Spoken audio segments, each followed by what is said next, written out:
Hay un estrecho que no es el de Hormuz y que está a punto de robarle todo el protagonismo. Se llama Bab el-Mandeb y controla la única salida al sur del Mar Rojo. Si por Hormuz sale cerca de un 20% del petróleo mundial, por Bab el-Mandeb pasa aproximadamente un 10% del comercio marítimo de todo el planeta. Contenedores, petróleo, gas, todo. La mitad del comercio entre Europa y Asia pasa por aquí. Ahora ya lo tienes en la cabeza, porque si llevas siguiendo el canal y ya entendiste que Hormuz es el cuello de botella más importante del mundo, resulta que aunque te escapes de él, por el sur todavía tienes que pasar por aquí.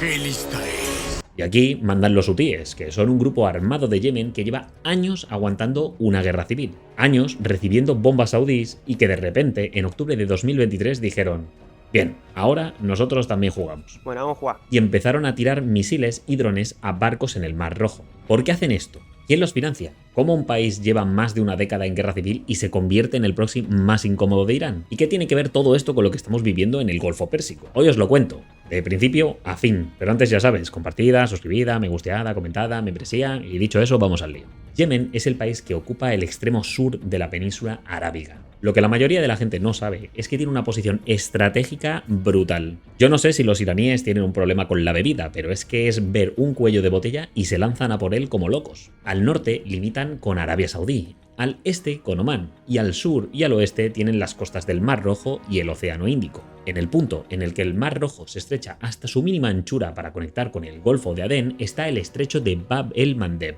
que en árabe significa puerta de las lágrimas. Y el nombre la verdad que le viene que ni pintado, porque no para de provocar los lloros del planeta entero.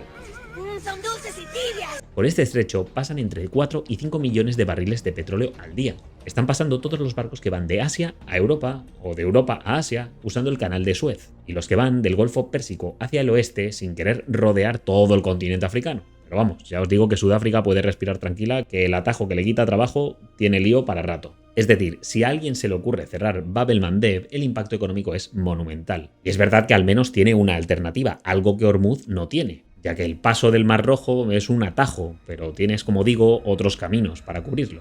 El petróleo del Golfo Pérsico no tiene otra salida que no sea Hormuz. De hecho, ya comentamos que Arabia estaba sacando casi toda su extracción de petróleo ahora por Yanbu, pero si los hutíes se ponen a tocar los huevos, por ahí ya no van ni a poder salir, porque eso es exactamente lo que llevan haciendo los hutíes desde finales del 2023. Pero para entender por qué pueden hacer eso, hay que entender primero cómo Yemen ha llegado a ese punto. Creedme que no es fácil, hay siglos de historia que os voy a resumir aquí para que entendamos todos. Yemen siempre fue un territorio complicado de dominar. Las montañas del interior son escarpadas de narices, el terreno es duro y las tribus siempre han sido más fuertes que cualquier gobierno central. Históricamente hubo dos Yemenes distintos, el del norte, más montañoso, con una historia propia, y el sur, con la ciudad portuaria de Adén, que fue la joyita comercial y colonial de su momento. Los otomanos tuvieron presencia en el Yemen del norte. Eso es importante para entender cómo quedaron trazadas las líneas después. La costa occidental de la península arábiga, el Hiyaz y partes del norte de Yemen estaban bajo control otomano. Era una región con un importante peso religioso y comercial. Al sur, en cambio, estaban los británicos. Adén era uno de los puertos más importantes de la ruta hacia la India. Los británicos firmaron un acuerdo con los jefes tribales locales a cambio de protección y libre paso comercial. Pero vamos, algo igual que hicieron con el Golfo Pérsico en general, como comentamos ayer, con lo que ahora son Emiratos, Kuwait, Bahrein. Cuando el Imperio Otomano cae tras la Primera Guerra Mundial, el norte de Yemen queda en manos de un imanato, un sistema de gobierno religioso chií zaidí. Los zaidíes son una rama del chiismo, no la persa, sino una más antigua, y llevan siendo la élite religiosa del norte de Yemen durante siglos. El sur, mientras tanto, sigue siendo una colonia británica hasta 1967. Cuando los británicos se van, el sur se convierte en la República Democrática Popular de Yemen, comunista, el único estado marxista-leninista de la historia del mundo árabe. Cosa curiosa en un país con mayoría suní, la verdad. Ya claro, esto es curioso porque lo normal es que el marxismo y el islam choquen, porque el comunismo clásico trae ideas como el ateísmo y la lucha de clases, pero el islam suní se integra mucho en la vida política y tiene una estructura tradicional muy arraigada. De hecho, lo normal es que estos países desarrollen un nacionalismo árabe y un socialismo light, Pero Yemen del Sur dijo, nosotros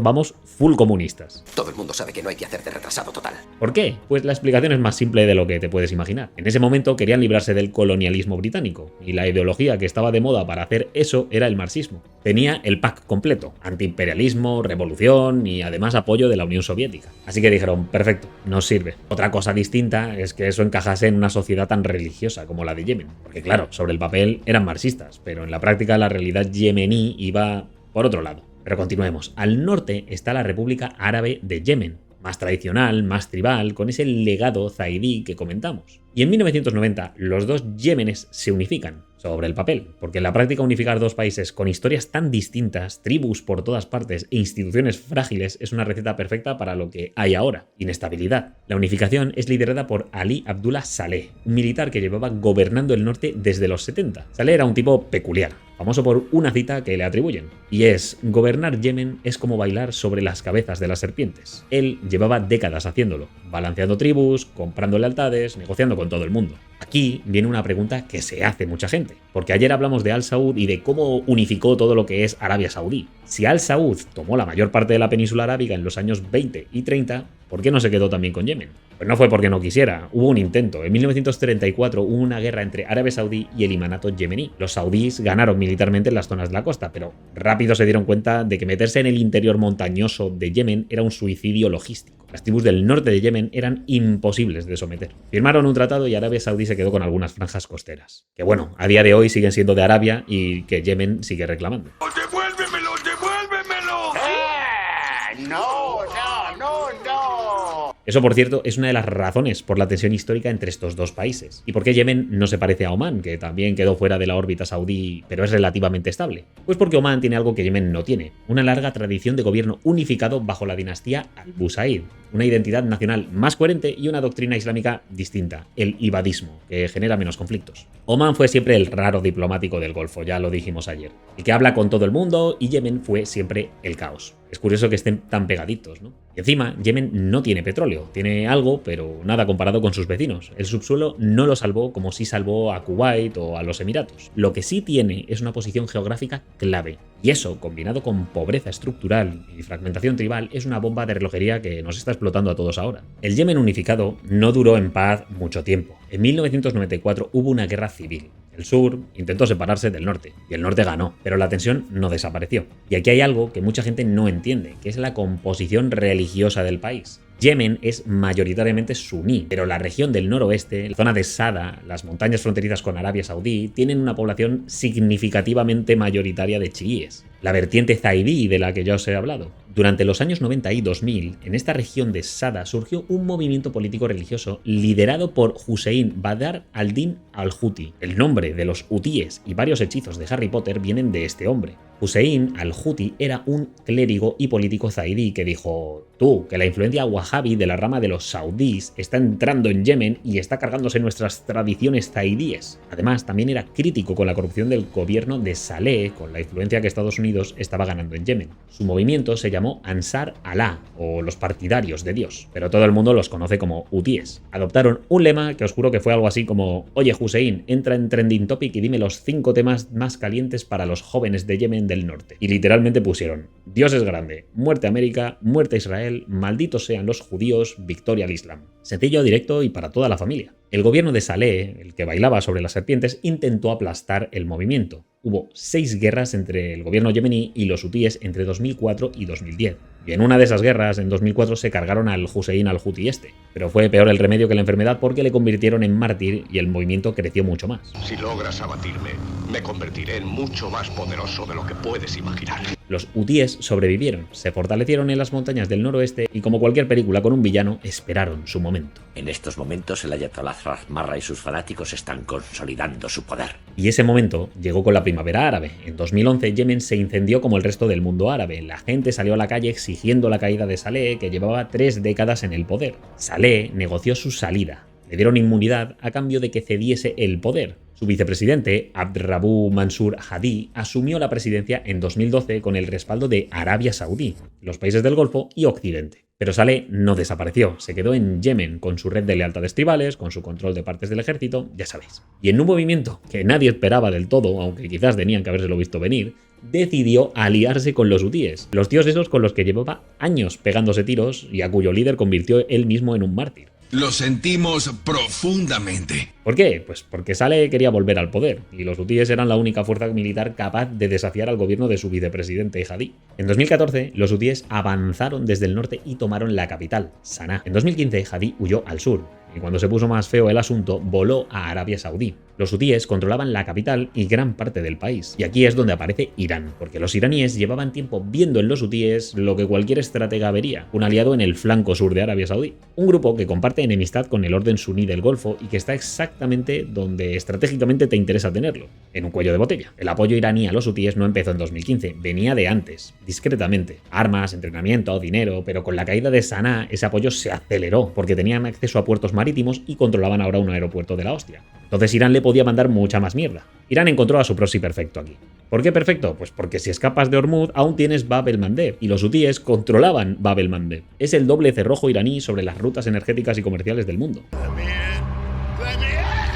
Y por su lado, Arabia Saudí vio esto con terror. Una alianza hutí-iraní en su frontera sur era una pesadilla estratégica. El rey Salmán aprobó una intervención militar en marzo de 2015. Se formó una coalición árabe liderada por Arabia Saudí con Emiratos Árabes Unidos como actor clave, más otros países del Golfo y algunos africanos. El objetivo era restaurar al gobierno de Hadi y frenar el avance hutí. Lo que siguió fue una de las guerras más devastadoras y olvidadas del siglo XXI. Unos bombardeos de la hostia. La coalición retomó el sur, la ciudad de Adén, y fue frenando poco a poco el avance hutí. Pero tomar el norte, tomar Saná, se demostró imposible. Las montañas que frenaron a los otomanos y a los saudíes en el siglo XX siguieron frenando a los aviones en el siglo XXI. La guerra se enquistó y Yemen quedó partido en dos. Los hutíes controlando el norte y la capital, el gobierno de Hadi y la coalición controlando el sur y la costa. Aquí hay que ser claros, durante años los hutíes no atacaron barcos, atacaban a Arabia Saudí con misiles y drones. Riad de hecho recibió varios impactos, pero el tráfico marítimo de Bab el-Mandeb seguía fluyendo. Todo eso cambió el 7 de octubre de 2023. Porque cuando Hamas atacó a Israel este 7 de octubre, el eje de resistencia iraní se activó. Hezbollah al norte, milicias en Irak y los hutíes en el sur. Hamas no lo mencionó porque coño, fue el que atacó el 7 de octubre. Los hutíes declararon que atacarían a barcos con destino a Israel en solidaridad con los palestinos, y empezaron a hacerlo. Primero fueron barcos con conexión israelí, luego ampliaron el criterio diciendo vamos a zurrarle a todo a lo que podamos zurrarle. Y el caos en el Mar Rojo se disparó. Las navieras dejaron de pasar por Bab el-Mandeb. El coste del transporte marítimo se multiplicó. Los hutíes bloquearon el paso a todo el mundo menos a los chinos, porque los barcos con bandera china siguieron pasando. Un matiz interesante que dice mucho de cómo funcionan estas cosas. Estados Unidos y Reino Unido montaron una coalición naval para escoltar barcos y lanzaron bombardeos contra infraestructura hutí en Yemen. Hablamos de la operación Prosperity Guardian, que luego derivó en bombardeos directos. Resultado, el estrecho nunca llegó a estabilizarse del todo. Los hutíes siguieron atacando, demostrando que con misiles de crucero baratos y drones puedes paralizar el comercio global durante meses. No sé si os suena. Pero antes de llegar al presente, hay algo que tenéis que entender y que muy poca gente tiene en cuenta. La coalición árabe que entró en Yemen en 2015 se rompió por dentro. Y la historia de esa ruptura pasa por una isla que está al sur de Yemen, Socotra. Socotra es un archipiélago en el Océano Índico al sur de Yemen, declarado Patrimonio de la Humanidad por la UNESCO, por su biodiversidad única. En 2018, Emiratos mandó aviones militares allí sin avisar al gobierno yemení. El primer avión llegó con vehículos blindados y 50 soldados. Después vinieron con tanques. Arabia Saudí tuvo que enviar sus tropas para hacer de intermediario entre dos de sus propios socios de coalición. Y esto es importante, Emiratos y Arabia Saudí eran aliados teóricos en la misma guerra, pero ya estaban compitiendo por el control del territorio yemení. La jugada de Emiratos en Socotra no fue un accidente. Socotra está en el cruce de rutas marítimas entre el Océano Índico, el Golfo de Adén y el Mar Rojo. Quien controla Socotra tiene una posición privilegiada para vigilar el tráfico que pasa por Bab el-Mandeb. Y Emiratos lo sabía perfectamente. Para 2020, Emiratos ya tenía el control completo del archipiélago, apoyándose en el Consejo de Transición del Sur. Sí, otra facción. Estos son separatistas que quieren la independencia del Yemen del Sur. Es decir, que tenéis a los hutíes en el norte, al Consejo de Transición por el Sur, al sur, y al gobierno central de Yemen sin saber qué cojones hacer. Bueno, y no me pongo a hablaros de Al-Qaeda en Yemen porque es que nos eternizamos con este vídeo. Las banderas de Yemen desaparecieron de Socotra, las sustituyeron las de los separatistas del sur. Y con ello empezaron a construirse bases militares. Para 2024, Emiratos había terminado las bases aéreas en el propio archipiélago de Socotra, y otra en la isla de Mayún, dentro del grupo de islas de Perim, así como en la isla de Zúcar en el Mar Rojo. Y aquí pausamos porque sé que estoy diciendo muchos nombres, pero importante lo de la isla de Perim. Perim es esta isla volcánica de apenas 13 kilómetros cuadrados que divide históricamente el estrecho de Bab el-Mandeb en dos vías. No es una exageración decir que quien controla Perim controla físicamente el paso del estrecho. Y Emiratos tiene ahora una base militar con pista de aterrizaje ahí. Es más, los habitantes originales de la isla fueron desplazados. Sumada a esto, el puerto militar que Emiratos construyó en Berbera, en Somalilandia, al otro lado del estrecho, en la costa africana. Con eso, Emiratos tiene infraestructura militar en ambas orillas de Bab el-Mandeb y en la isla de en medio. Y hay más, se han reportado instalaciones de inteligencia conjuntas entre emiratíes e israelíes en Socotra. Hablamos de asesores israelíes en las islas e instalaciones militares que tienen controladas los Emiratos Árabes Unidos. Esto ocurrió justo antes de la firma de los acuerdos de Abraham en 2020, un acuerdo que normaliza las relaciones entre Israel y Emiratos. 3 meses después de que Emiratos tomase el control total de Socotra, firmaron la paz con Israel. O sea, las conexiones no pueden ser más obvias. ¿Y Arabia Saudí cómo reaccionó? Pues con sus propias milicias. Hubo enfrentamientos directos entre las fuerzas pro-saudíes y las pro-emiratíes en Yemen. Una guerra civil dentro de la coalición que apoyaba al bando contrario a los hutíes dentro de la propia guerra civil de Yemen. ¡Es que todo el mundo se ha vuelto loco! ¡Es que soy el único por aquí que no se cagan las reglas! En Socotra hubo momentos en que las fuerzas saudíes expulsaron a fuerzas emiratíes de las bases. Y los separatistas apoyados por Emiratos tomaron el control de puertos y provincias del sur que teóricamente pertenecían al gobierno aliado de ambos países.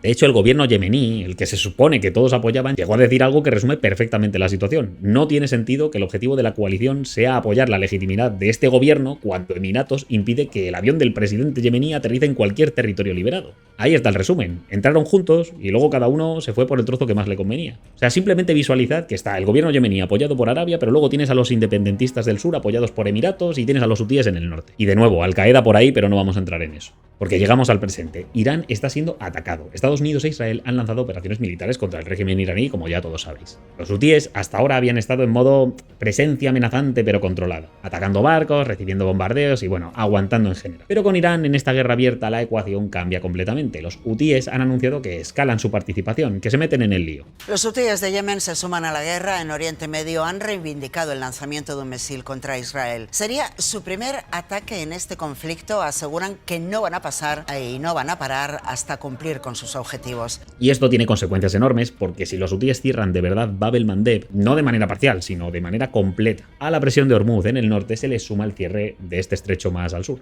Todo el comercio entre Asia y Europa por el Mar Rojo queda bloqueado. Los barcos tienen que rodear África. El coste se dispara, como ya sabéis, porque hablamos del cierre de 2 rutas. Y aquí es donde Emiratos Árabes Unidos gana cierta relevancia porque tiene bases en ambas orillas de Bab el-Mandeb y puede vigilar exactamente lo que los hutíes están haciendo. Pero Emiratos lleva sin estar coordinado con Arabia Saudí la de Dios. Ha priorizado sus propios intereses en el sur de Yemen y en la ruta marítima hacia África. ¿Va a meter a sus tropas ahora a defender el estrecho frente a los hutíes o va a sentarse quieto viendo qué saca de la situación? Esa es la pregunta que nadie sabe responder todavía. Pero bueno, vamos a intentar responder a cuáles son las consecuencias posibles de todo esto. Primero, que la escalada hutí fortalece la coalición naval liderada por Estados Unidos a dedicar más recursos militares a Yemen justo cuando tienen también Hormuz en el foco, dispersando sus fuerzas. Segundo, que Arabia Saudí, que lleva años negociando una tregua con los hutíes, se ve arrastrada de nuevo al conflicto, justo cuando quería salir de él. Tercero, que los hutíes, lejos de desaparecer, salgan de este conflicto más legitimados que nunca dentro del mundo árabe. El grupo que resistió a Arabia Saudí, a los bombardeos de la coalición y al cierre del Mar Rojo. Y el cuarto punto es que Yemen quede definitivamente dividido. El norte controlado por los hutíes, el sur fragmentado entre el gobierno reconocido por Arabia Saudí y los intereses emiratíes. Pero los intereses que chocan entre Arabia y Emiratos lo dejamos para otro vídeo,